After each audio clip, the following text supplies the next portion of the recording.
അസ്സാം വലൈക്കും dear friends. ഇന്നത്തെ നമ്മുടെ സ്പെഷ്യൽ നിങ്ങൾ ആരും ഇതുവരെയും ട്രൈ ചെയ്ത് നോക്കിയിട്ടില്ലാത്ത ഒരു അടിപൊളി വെറൈറ്റി റെസിപ്പിയാണ്. നമ്മുടെ ഈ വീഡിയോ കണ്ടുകൊണ്ടിരിക്കുന്ന സമയത്ത് നിങ്ങൾക്ക് ഇഷ്ടപ്പെടുകയാണെങ്കിൽ ഒന്ന് ലൈക്ക് ചെയ്തേക്കണേ. അതുപോലെ തന്നെ നമ്മുടെ ഈ ചാനൽ ആദ്യമായിട്ട് കാണുന്നവരും ഇതുവരെയും സബ്സ്ക്രൈബ് ചെയ്യാത്തവരും പ്ലീസ് ഒന്ന് സബ്സ്ക്രൈബ് ചെയ്തേക്കണേ. ഞാനിടുന്ന വീഡിയോസ് ഉടനടി കിട്ടുന്നതിനായി സബ്സ്ക്രൈബ് ബട്ടന്റെ തൊട്ടടുത്ത് കാണുന്ന ബെല്ലൈക്കൺ കൂടി ക്ലിക്ക് ചെയ്തിട്ട് ഓൾ എന്ന ഓപ്ഷൻ എനേബിൾ ചെയ്യാനും മറക്കല്ലേ.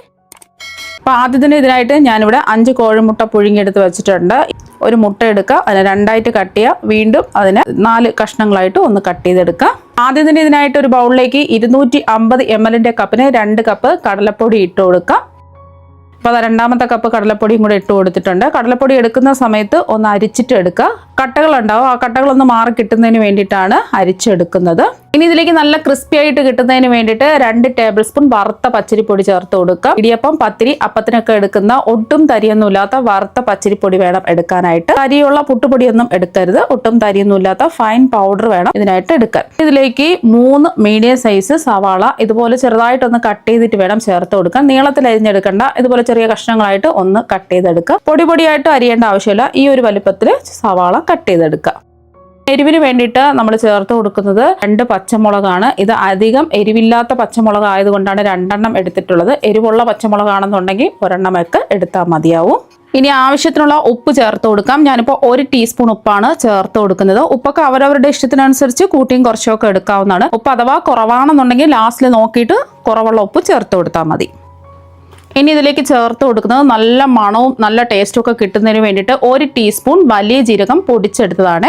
ജീരകമാണ്, ചെറിയ ജീരകമല്ല. അപ്പോൾ നല്ല ടേസ്റ്റും മണവുമായിരിക്കും ഇത് ചേർത്ത് കൊടുക്കുമ്പോൾ. അപ്പോൾ വലിയ ജീരകത്തിന്റെ പൊടി ഇല്ല എന്നുണ്ടെങ്കിൽ ഒരു 1/2 ടീസ്പൂൺ ഗരം മസാല പൊടി ചേർത്ത് കൊടുക്കുക. അപ്പോൾ കുറച്ചും കൂടെ ടേസ്റ്റ് കൂടുതൽ വലിയ ജീരകം ഒന്ന് പൊടിച്ചിട്ട് ചേർത്ത് കൊടുക്കുന്നതായിരിക്കും നല്ലത്. ഇനി ഇതിലേക്ക് ചേർത്ത് കൊടുക്കുന്നത് ചില്ലി ഫ്ലാക്സ് ആണ്. 1 ടീസ്പൂണാണ് ചേർത്ത് കൊടുക്കുന്നത്. അപ്പോൾ ചതച്ച മുളകാണ് എടുത്തിട്ടുള്ളത്. അപ്പോൾ ഇത് നമുക്ക് വീട്ടിൽ പെട്ടെന്ന് തന്നെ റെഡിയാക്കി എടുക്കാവുന്നേ ഉള്ളൂ. കുറച്ച് വറ്റൽ മുളക് എടുത്തിട്ട് ജസ്റ്റ് മിക്സിയുടെ ജാറിലിട്ടിട്ട് ഒന്ന് പൊടിച്ചെടുത്താൽ മതി. നമുക്ക് വീട്ടിൽ തയ്യാറാക്കുന്നതേ ഉള്ളൂ. കുറച്ച് വറ്റൽ മുളക് മിക്സിയുടെ ചെറിയ ജാറിലിട്ടിട്ട് ജസ്റ്റ് ഒന്ന് പൊടിച്ചെടുത്താൽ മതി. അല്ലാന്നുണ്ടെങ്കിൽ ചില്ലി ഫ്ലേക്സ് നമുക്ക് കടയിൽ നിന്ന് വാങ്ങാൻ കിട്ടും. അഥവാ നിങ്ങളുടെ വീട്ടിൽ വറ്റൽ മുളകൊന്നുമില്ല, ചില്ലി ഫ്ലേക്സ് ഇല്ല എന്നുണ്ടെങ്കിൽ ഒരു 1/2 ടീസ്പൂൺ മുളക് പൊടി ചേർത്ത് കൊടുക്കുക. എരിവുള്ള മുളക് പൊടിയാണെന്നുണ്ടെങ്കിൽ 1/4 ടീസ്പൂൺ ചേർത്ത് കൊടുക്കുക. എരിവില്ലാത്ത കശ്മീരി മുളക് പൊടിയാണെന്നുണ്ടെങ്കിൽ 1/2 ടീസ്പൂൺ ചേർത്ത് കൊടുക്കുക. അതുപോലെ തന്നെ എരിവൊക്കെ അവരവരുടെ ഇഷ്ടത്തിനനുസരിച്ച് കൂട്ടിയും കുറച്ചൊക്കെ എടുക്കാവുന്നതാണ്. നമ്മളിതിൽ പച്ചമുളക് ചേർത്തിട്ടുണ്ട്, പിന്നെ നമ്മൾ ചില്ലി ഫ്ലേക്സും ചേർത്തിട്ടുണ്ട്. ഇതിൽ മുളക് പൊടിയോ കുരുമുളക് പൊടിയോ ഒന്നും തന്നെ ചേർക്കുന്നില്ല. ഇനി ഇതിലേക്ക് ഒരു 1/2 ടീസ്പൂൺ മഞ്ഞൾപ്പൊടി ചേർക്കാം. അതിന് ഇതിലേക്ക് ചേർത്ത് കൊടുക്കുന്നത് ഇഞ്ചി വെളുത്തുള്ളി പേസ്റ്റ് ആണ്.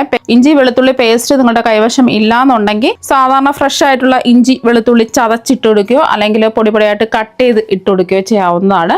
ഓരോ ടീസ്പൂൺ വീതം ചേർത്ത് കൊടുക്കുക. 1 ടീസ്പൂൺ ഇഞ്ചി ചതച്ചതും 1 ടീസ്പൂൺ വെളുത്തുള്ളി ചതച്ചതും എടുക്കുക, അല്ലെങ്കിൽ പൊടിയായിട്ട് കട്ട് ചെയ്ത് ചേർത്ത് കൊടുക്കുക. ഇതിലേക്ക് നമ്മൾ ചേർത്ത് കൊടുക്കുന്നത് കുറച്ചധികം മല്ലിയിലയാണ് ചേർത്ത് കൊടുക്കുന്നത്. മല്ലിയില ഇല്ലാന്നുണ്ടെങ്കിൽ കറിവേപ്പില ചെറുതായിട്ട് കട്ട് ചെയ്ത് ചേർത്ത് കൊടുക്കുക. ഇനി ഇതെല്ലാം കൂടിയിട്ട് ഒന്ന് മിക്സ് ചെയ്തെടുക്കുക.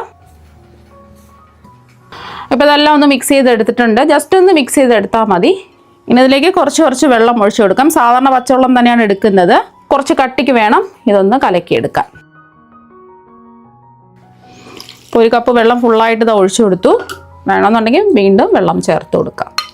അതുപോലെ തന്നെ നമ്മൾ എടുക്കുന്ന ഓരോ കടലപ്പൊടിക്ക് അനുസരിച്ച് വേണം വെള്ളം ചേർത്ത് കൊടുക്കാൻ. അപ്പോൾ എല്ലാം ഒന്ന് മിക്സ് ചെയ്ത് യോജിപ്പിച്ചെടുത്തിട്ടുണ്ട്. ഈ ഒരു കട്ടിക്ക് വേണം ബാറ്റർ റെഡിയാക്കി എടുക്കാൻ. ഞാൻ എടുത്ത 1 കപ്പ് വെള്ളം ഫുള്ളായിട്ട് ഇത് ഒഴിച്ചു കൊടുത്തിട്ടുണ്ട്. അപ്പോൾ നമ്മൾ എടുക്കുന്ന ഓരോ കടലപ്പൊടിക്ക് അനുസരിച്ചിട്ട് വെള്ളം കുറച്ചായിട്ട് ഒഴിച്ച് ഈ ഒരു പരുവത്തിന്, ഈ ഒരു കട്ടിക്ക് വേണം ബാറ്റർ റെഡിയാക്കി എടുക്കാൻ. ഈ ഒരു സമയം ഉപ്പൊക്കെ ഉണ്ടോ എന്ന് ചെക്ക് ചെയ്ത് നോക്കുക. ഉപ്പ് കുറവാണെന്നുണ്ടെങ്കിൽ ആവശ്യത്തിനുള്ള ഉപ്പ് ചേർക്കുക. എരിവ് കുറവാണെന്നുണ്ടെങ്കിൽ നിങ്ങൾക്ക് ആവശ്യത്തിനുള്ള എരിവും കൂടി ചേർത്ത് കൊടുക്കുക. നമ്മുടെ മുട്ട ഓരോന്നും 4ആയിട്ട് കട്ട് ചെയ്തെടുത്തിട്ടുണ്ട്. ഇതുപോലെ ഒരു മുട്ടയുടെ ഒരു പീസ് എടുക്കുക.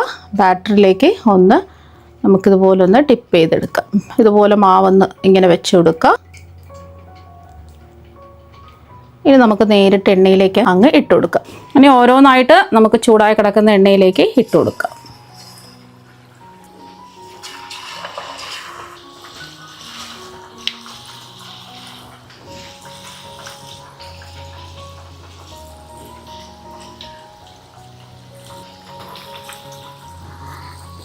ഇനി ഒരു വശം ഒന്ന് മൊരിഞ്ഞ് വരുന്ന സമയത്ത് നമുക്ക് തിരിച്ചിട്ട് കൊടുക്കാം.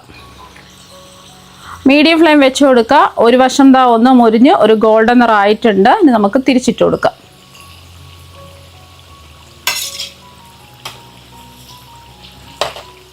അപ്പോൾ തിരിച്ചും മറിച്ചും ഇട്ട് നല്ലതുപോലെ ഒന്ന് മൊരിയിച്ച് എടുക്കാം.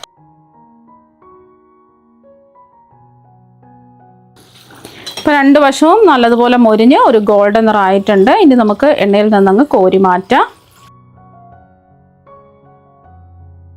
അപ്പോൾ എണ്ണയിൽ നിന്ന് കോരി മാറ്റിയിട്ടുണ്ട്. ഒട്ടും തന്നെ എണ്ണയൊന്നും കുടിച്ചിട്ടില്ല. ബാക്കിയിരിക്കുന്നതും ഇതുപോലെ തന്നെ നമുക്ക് ഫ്രൈ ചെയ്തെടുക്കാം. ഇപ്പോൾ ഇതെല്ലാം ഫ്രൈ ചെയ്തെടുത്തിട്ടുണ്ട്. നല്ല അടിപൊളി ടേസ്റ്റാണ് കഴിക്കാൻ വേണ്ടിയിട്ട്. പുറത്ത് നല്ല ക്രിസ്പിയാണ്, ഉള്ളിൽ നല്ല സോഫ്റ്റുമാണ്.